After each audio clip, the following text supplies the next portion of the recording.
अरे डॉक्टर तुम्ही यावेळी आपटे साहेब आहेत का घरात? हो आहेत ना. बोलवता का जरा त्यांना? या ना डॉक्टर, बसा ना. नाही, इट्स ओके, जरा इमर्जन्सी, त्यांना बोलव ना. पण दादा दादा डॉक्टर आलेत, तुला बोलवत आहेत.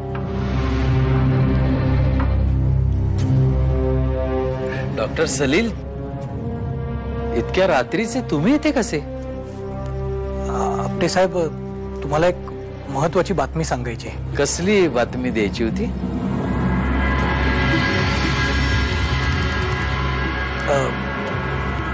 पुण्यात जो कॅम्पातल्या हॉटेलमध्ये जो बॉम्बस्फोट झाला त्याबद्दल तुम्हाला काही कळलंय का? हो, खरं म्हणजे मगाशी आम्ही तीच बातमी पाहत होतो टीव्हीवर. आपटे साहेब, त्या बॉम्बस्फोटात आपला सत्यजित जखमी झालाय. हो, म्हणजे तो त्याच्या मित्रांबरोबर वाढदिवसासाठी गेला होता आणि त्या स्फोटात तो जखमी झालाय. पण तुम्हाला कसं कळलं हे सत्य तिथे होता ते? आता मी यांना कसं सांगू की अमृताने मला हे सगळं फोन करून सांगितलंय ते. मी तुम्हाला सगळं सविस्तर सांगेन, पण आपटे साहेब आपल्याला जायला हवंय. अण्णा, अण्णा कोण आलं होतं? हा, देव कुठे गेले? सांगा ना, दादा आणि देव कुठे गेले? अरे बोल ना काहीतरी. आज जो बॉम्बस्फोट झालाय ना, त्यात आपला सत्य जखमी झालाय.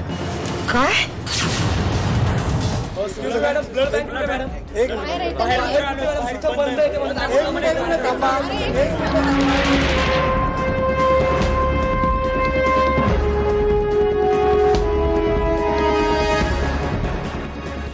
दीदी, काय झालं?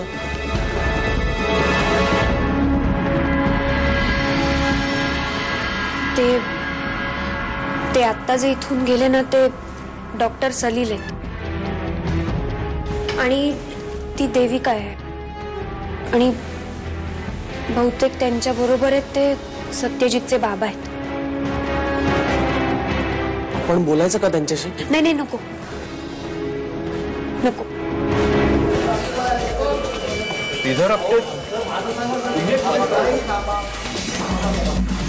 खरं तर मीच तुम्हाला विचारणार होतो की तुम्ही इथे कसे?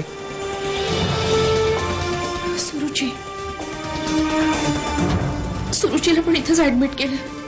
म्हणजे ती पण त्या बॉम्बस्फोटात जखमी झाली की काय? अरे बापरे. पण तुम्ही?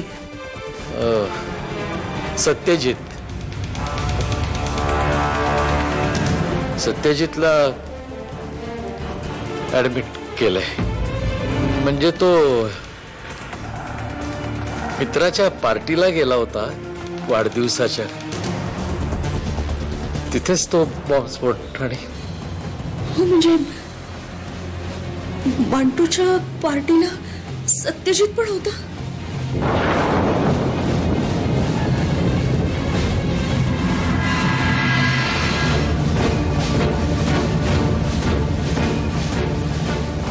श्रीधर पण मंगल आणि हेरमला कळवलंय.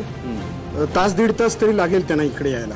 पण त्यांना म्हणा तुम्ही इकडे नका येऊ, त्यापेक्षा वाड्यावर जाऊ देत. वाड्यावर उर्मिला एकटी आहे ना.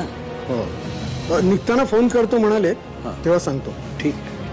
म्हणजे मुलांना कुठं ऍडमिट केलंय माहितीये का काही तुम्हाला? नाही हो, केवढा गोंधळ चाललाय, काही कोणाला धड सांगता येत नाही. पण डॉक्टर सलील आत बघतो म्हणाले. तुम्ही जरा विचारा ना परत. सुरुची कोणतर जरा बघा. काहीतरी सांगा मला. धीरानं घ्या, होईल सगळं नीट. आता या परिस्थितीला आपणच तोंड द्यायचं नाही का?